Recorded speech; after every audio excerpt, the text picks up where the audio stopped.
Biografi Al-Farabi. Al-Farabi.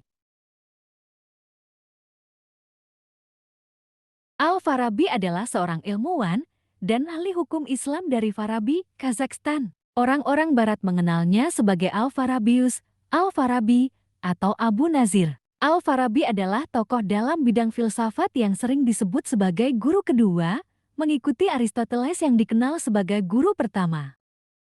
Ia berperan menerjemahkan teks-teks Yunani asli selama abad pertengahan. Risalah dan tafsirannya pun memengaruhi banyak filsuf terkemuka seperti Avicenna dan Maimonides. Melalui karya-karyanya, Al-Farabi menjadi terkenal di barat maupun timur.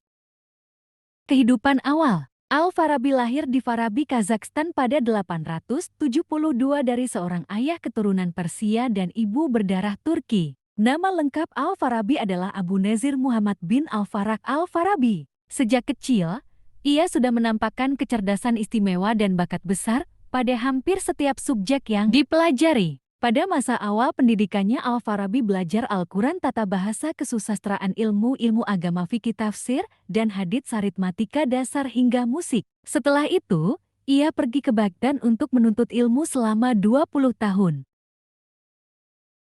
Pada 920, Al-Farabi mengembara ke kota Haran yang terletak di utara Suriah, yang saat itu menjadi pusat kebudayaan Yunani di Asia Kecil. Ia kemudian belajar filsafat dari filsuf Kristen terkenal bernama Yuhanna bin Jilad.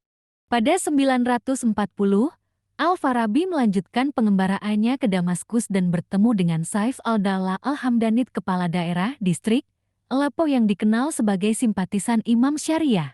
Kontribusi Al-Farabi di bidang filsafat. Al-Farabi adalah seorang komentator filsafat Yunani yang ulung. Para ahli sejarah berpendapat bahwa ia kurang menguasai bahasa Yunani, tetapi dapat mengenal karya-karya Plato, Aristoteles, dan Plotinus. Di dunia ilmu filsafat, Al-Farabi dikenal dengan sebutan guru kedua setelah Aristoteles dikenal sebagai guru pertama. Julukan ini diberikan karena kemampuannya dalam memahami pemikiran Aristoteles. Al-Farabi diakui sebagai filsuf Islam pertama yang berupaya merelevansikan filsafat politik Yunani klasik dengan Islam, serta membuatnya bisa dimengerti di dalam konteks agama. Pemikirannya tentang negara. Menurut Al-Farabi, manusia adalah warga negara yang menjadi salah satu syarat terbentuknya negara. Hal itu didasarkan bahwa manusia sebagai makhluk sosial tidak dapat hidup sendiri dan akan selalu bergantung kepada orang lain.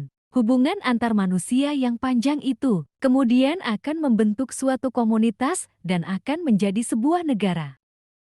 Menurut Al-Farabi, negara atau kota merupakan suatu kesatuan masyarakat yang paling mandiri dan paling mampu memenuhi kebutuhan hidup. Selain itu, negara juga harus mampu mengatur ketertiban masyarakat.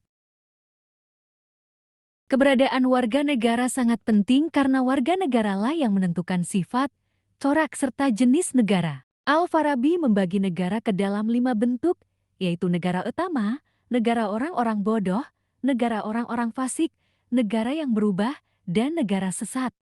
Wafat.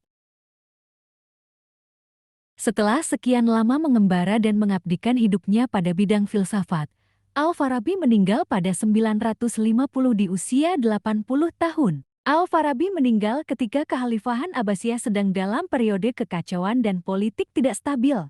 Karya-karya Al-Farabi sebagai seorang ilmuwan yang berpengaruh di dunia Islam dan bahkan diakui oleh bangsa Barat, Al-Farabi meninggalkan sejumlah karya yang disusun selama hidupnya. Berikut ini karya-karya Al-Farabi di bidang filsafat yang terkenal dan beberapa bidang lainnya. Al-Madinah Al-Fadilah, Al-Musiki Al-Kabir, Ihya Al-Ika. Kalam fi al-Musiki, Ihya wal Ulum wa eti tarif bi agradiha, Jawame Asyasa.